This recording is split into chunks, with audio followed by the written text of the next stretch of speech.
Face PRP. अब ये क्या ट्रीटमेंट है और हम किन स्किन की ज़रूरतों के को देखते हुए ये ट्रीटमेंट करते हैं। सबसे पहले तो इसको हम बोलते हैं प्लेटलेट रिच प्लाज्मा थेरेपी। अब हमें ये क्यों करने की ज़रूरत है, या हमें कौन से ऐसे कैंडिडेट्स होते हैं जहाँ पे हमें ये सुटेबिलिटी लगती है कि हाँ ये इंडिकेशंस हैं करना चाहिए, तो we are just here to talk about this.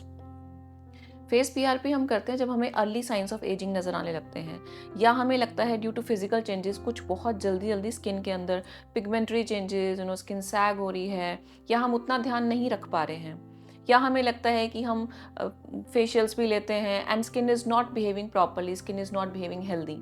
वहाँ पे ज़रूरत आ जाती है कि हम स्किन को डीपर लेयर्स को हम जाके करेक्ट करें। अब हम इस थेरेपी में क्या करते हैं? सबसे पहली बात, जब हम ये थेरेपी के लिए सबसे पहले एनालिसिस करते हैं, तो हमें यहाँ पे आपका घंटा 1.5 घंटा चाहिए होता है सेटअप के अंदर, जिसमें कि हम आप ही का ब्लड ले लेते हैं और उसके अंदर हम उसको सेंट्रीफ्यूज करके उसका प्लेटलेट्स रिच प्लाज्मा अलग कर लेते हैं। एंड नाउ स्किन पे नंबिंग की हुई होती है, कुछ देर के लिए क्लाइंट बैठा हुआ होता है और हम इसको आपकी ही स्किन के अंदर इंजेक्ट करते हैं। सुनने में थोड़ा सा ही ऐसे लगता है, बट द प्लेटलेट जो भी आपका हम प्लाज्मा अलग करते हैं स्किन आपके सॉल्यूशन के अंदर से, that is very rich in bioactive proteins, growth factors, and that definitely वो एक सिटिंग के अंदर ही आपको रियलाइज़ होता है कि आपकी कोलेजन को बहुत ज़्यादा बूस्ट कर देता है। जहाँ पे हमारे अदर ट्रीटमेंट जाके लगता है कि we really want to delay fillers and Botox, बहुत सारे एक रेशियो रहती है पॉपुलेशन की जहाँ पे उनको लगता है कि हम फिलर्स और बटॉक्स के लिए डेफिनेटली हम ये नहीं जाने वाले हैं, या उनको एक फियर रहता है दिमाग के अंदर कि बार बार ये करना पड़ेगा, डिपेंडेंट ट्रीटमेंट्स हैं। वहाँ पे हम पीआरपीज़ की फेस पीआरपी की हेल्प ले लेते हैं और एक एंटी एजिंग प्रोटोकॉल के अंदर बहुत अच्छा ये काम करता है।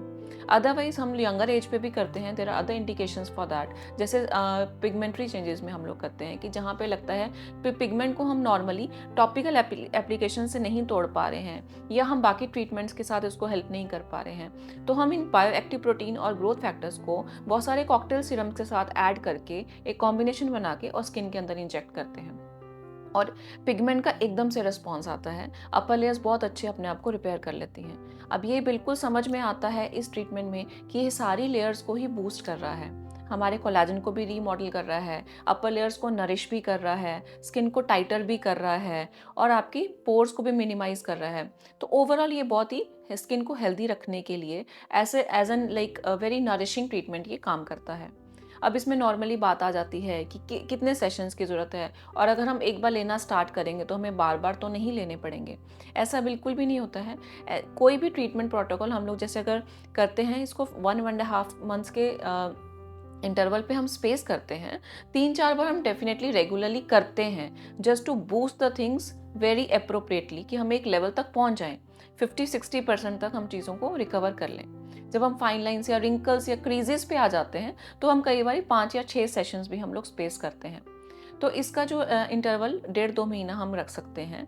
एंड इसके बाद जब हमने इसको रेगुलरली फॉलो कर लिया, जब हमें लगता है कि स्किन बहुत अच्छे से रिकवर कर गई है, फिर हम एक मेंटेनेंस थेरेपी पे आ जाते हैं। लाइक 3 to 4 मंथ्स में एक बार या 6 मंथ्स में एक बार हम लोग ये सेशन रिपीट करते हैं, तो आपकी एजिंग बहुत ग्रेसफुली हो जाती है, या फिर जो भी चेंजेस चल रहे होते हैं उनमें एकदम से रिवर्स हो जाता है एंड फर्दर आप चीज़ों को मेनटेन कर लेते हो। चीज़ों को मेनटेन करने में बाकी चीज़ें भी हेल्प करती हैं। कई बार हम कोलेजन के सप्लीमेंट्स भी दे देते हैं। There are lot of other dietary things जहाँ पे आप थोड़ा सा अपना लाइफस्टाइल चेंज करते हो, एंटीऑक्सीडेंट्स आप अगर ऐड कर लेते हो, तो रिजल्ट्स काफ़ी इन्हांस हो जाते हैं। एंड इस ट्रीटमेंट को हम लोग आपको वीडियोस में दिखा भी रहे हैं। एंड सबसे दिमाग में एक आता है कि पेनफुल तो नहीं है, कोई डाउन टाइम तो नहीं है। No, it's not at all painful. सिर्फ स्किन को पंचर करके हमने स्किन के अंदर इंजेक्ट करना है, कोई मेजर डाउन टाइम नहीं होता। 48 आवर्स के अंदर वो पंचरिंग आपकी रिपेयर हो जाती है। बट येस, मेकअप्स आपको कुछ दिन के लिए अवॉइड करने होते हैं, क्योंकि स्किन के अंदर बहुत सारे चेंजेस चल रहे होते हैं, तो ऊपर से लेयर्स को डिस्टर्ब ना किया जाए तो बेहतर होता है। सेम डे पे आप थोड़ा सा हल्का सा स्वेलिंग आप फेस पे देख सकते हैं जहाँ पे पंचर्स किए होते हैं, but it is very comfortable and it's completely हल्का सा डिस्कम्फर्ट कुछ लोग फील कर लेते हैं, बट अदरवाइज ये पेनलेस रहता है हम लोग के सेटअप के अंदर। And for any further queries you can just call on the numbers given below. Thank you.